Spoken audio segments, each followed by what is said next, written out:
I don't know where some people feelings must get hurt easily. Tom sure don't. He's a coach, so I'm a player. Just trying to win a game.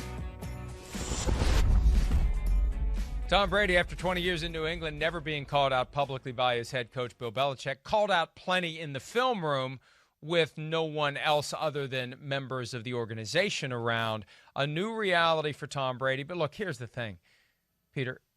He can't be surprised about it. If he's paid any attention to Bruce Arians over the past 20 years, he knows that's who Bruce Arians is. It's one of the reasons why Bruce Arians didn't get a head coaching job until 2013. He doesn't mince words. He doesn't kiss butts. He says what he believes. And no offense. And you know what? If you don't want to get called out, don't stink. It's that simple. I really don't think this affects Tom Brady much more than a mosquito on his shoulder. I don't think it's that big a deal to him.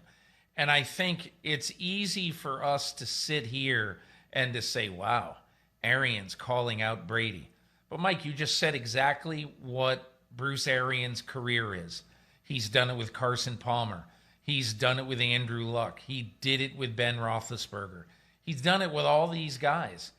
And so I can't take this very seriously. And there's one other point about what happened in week 1 of the season, okay?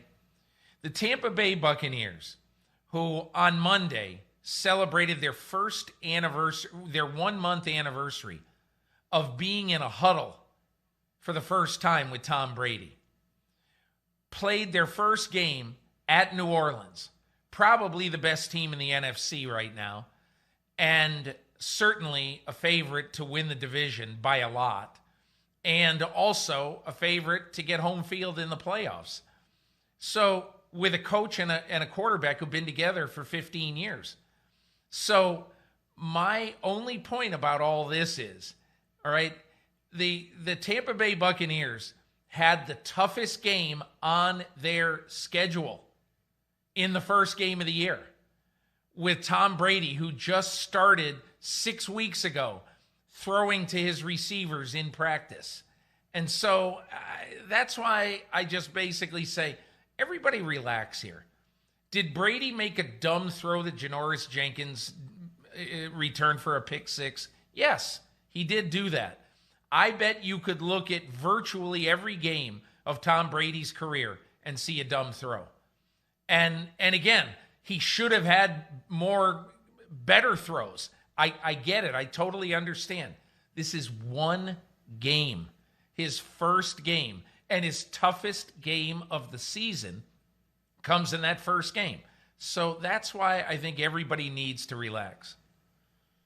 Yeah, I agree with you completely, and it does get easier. Now, if they don't have their way with the Panthers this weekend in their home debut, then you start to get concerned because this Panthers game is far from the most difficult on the schedule for the Buccaneers. So they need to start winning games. There needs to be a sense of urgency. And I think they should be fine. The only issue is you've got Chris Godwin in the concussion protocol. Mike Evans doing better this week with a hamstring problem. And he played well in week 1. There were 67 yards of pass interference penalties he drew. If he hadn't been interfered with, he catches the ball. Brady's numbers look better.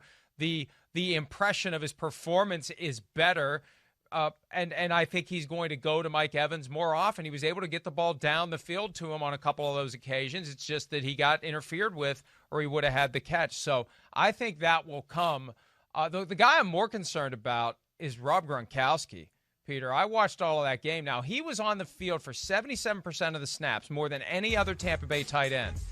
But he was doing a lot of run blocking. And the 2 catches he had, the first one, it looked like he was running in mud. I mean, he did not have the burst. He did not have the presence. He did not have that physicality. And look, he's been off the bike for a year. That may be the explanation.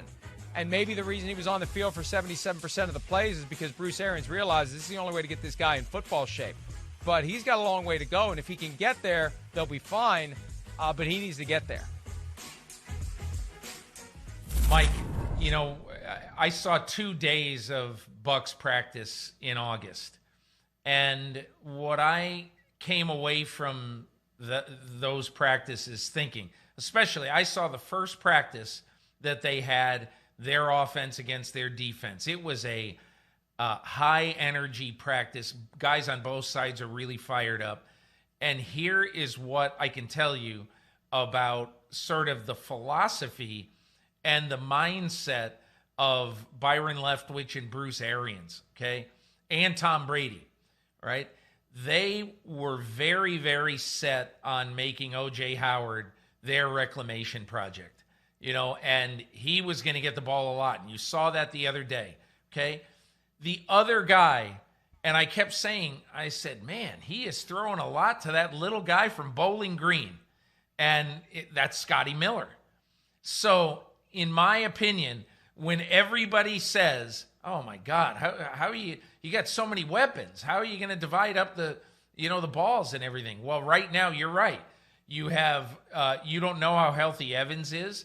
Godwin is in the concussion protocol. Now you need Scotty Miller to be a big factor in this game on Sunday. You need O.J. Howard, to come out and play a big game on Sunday. So to me, I kind of look at that. And again, I always thought Gronk was going to be like a 25 snap a game guy, was going to be a red zone guy. And who knows what he'll become. But I was surprised when I saw all the snaps he played. I think he's going to settle into a role where he's on the field a little bit less, but he's always on the field for the jump balls in the end zone. Yeah, I agree with you, but they did need him to help with the blocking because the offensive line is a work in progress. One of the guys who got called out this week by Bruce Arians tackled Donovan Smith for having a bad game against the New Orleans Saints. Rightfully Let's flip it so. around to the Panthers. The Panthers, and that's the thing about week one. You never know how good that team is that beat you. You never know how bad that team is that you beat. The Panthers seemed to give the Raiders a better game than anyone would have expected, and they scored a lot of points. Is this just bad Raiders defense, or is Matt Rule, the new head coach, already onto something? I don't think the Raiders are going to have a very good defense, and it's definitely a work in progress because, Mike, I mean, you know what Mike Mayock did. Mike Mayock basically drafted some of the best players in college football, over the last, 16 months. And now you got to throw them all together and see what you got. But it's going to take a while, especially without one full off season, for them to be whatever they are going to be. But I'll say this about the Panthers. One of the things, and I spent some time with them virtually a few weeks ago, and one of the things that really interested me is that, you think that this is like Matt Rule's first year at Temple or Matt Rule's first year at Baylor. It's going to be a total, a 2-win season, and we're building for the future because that's what he did twice at college programs that were way down, okay? But I don't think they viewed it exactly this way this year for a couple of reasons. Number one, Teddy Bridgewater is going to make you competitive. This is not a, let's see how good we can be next year. Don't you think Teddy Bridgewater knows that if he gets beat up and he's just okay and they win 3 games, don't you think Teddy Bridgewater knows they're going to draft Trevor Lawrence or one of these guys, this year in the draft? Of course he does. So he knows that he's got to come out scratching and clawing. It's just like the Dolphins last year, where everybody said, well, tanking, they're going to tank for Tua. And what happens is they come out, and after Halloween, they got a better record than the Patriots. And my whole thing is you never really know what kind of team you're going to have at the start of a season, and especially this unknown season. And I've always thought that these Panthers were going to be a little bit better than people thought just because Teddy Bridgewater is playing for his basically, his NFL life this year. And they've got Christian McCaffrey. It's easy to forget that. We've pegged the Panthers as one of the worst teams in the NFL. They happen to have the best running back right now in the NFL, and that counts for something, and McCaffrey had a solid day, and they kept it close. And look, just like the Bengals, hey, they don't want to only lose by 4 or 5 points. They want to win football games. And, I just think every win that they manage this year is gravy for Matt Rule because it is a reclamation project. He is in year one, and you get the sense that owner David Tepper understands sometimes you have to take that step back in order to build it for the future. And but hey, we were stunned last week when the Jaguars beat the Colts. If somehow the Panthers could pull this off on Sunday and take down the Buccaneers and send Tom Brady and company to 0-2, that's when you have to completely reshuffle the deck on your expectations for the 2020 season, Peter. Mike, you mentioned David Tepper, and let's just remember one thing, okay? Who's the richest owner in the NFL right now? It's David Tepper. David Tepper. Okay? And who took a private plane to head the New York Giants off at the pass to meet Matt Rule at his home in Waco at the night he came back from his family vacation? And he sits there in his study for 4 hours convincing him, don't get on that plane to New York tomorrow. I want you to be the head coach of this team. So what happens? The next morning at 6:30, he's on David Tepper's plane going to Carolina to be the coach of that team. So, and I only mention that because there are some owners in this league who you think, well, they're tied to their coach. Christopher Johnson, well, he's tied to Adam Gase. Well, okay, after 1 week, he's got to give him a vote of confidence because he's got a pile of crap coming down on him and his franchise and this coach who he says is a great offensive coach. So I get it.